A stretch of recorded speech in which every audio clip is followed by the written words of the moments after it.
ఇయాలనైతే తెలంగాణ పరిస్థితి చూసుకుంటేనైతే తెలంగాణలో బడుగు బలహీన వర్గాలకు చెందినటువంటి పేదల యొక్క ఇళ్లను కూల్చేస్తున్నది హైడ్రా పేరు మీద.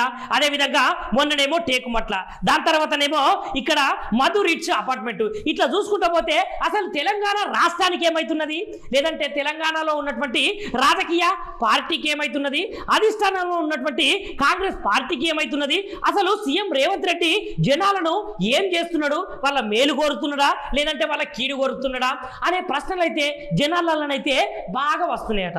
ఎందుకంటే తెలంగాణకు ఒక ముఖ్యమంత్రి ఎలా ఉండాలి, ఒక ముఖ్యమంత్రి చేసే పనులు ఎట్లా ఉండాలి, జనాలకు బాగుపడేటట్టు ఉండాలి, జనాలను బాగు పెట్టేందుకు ఉండాలి. మరి ఈ తెలంగాణ రాష్ట్రానికి పట్టినటువంటి దరిద్రమా సీఎం రేవంత్ రెడ్డి, లేదంటే తెలంగాణ ప్రజలనైతే నిండారుగా ముంచేదందుకే గిన్ని స్కాములని స్కీములని తెస్తున్నాడా?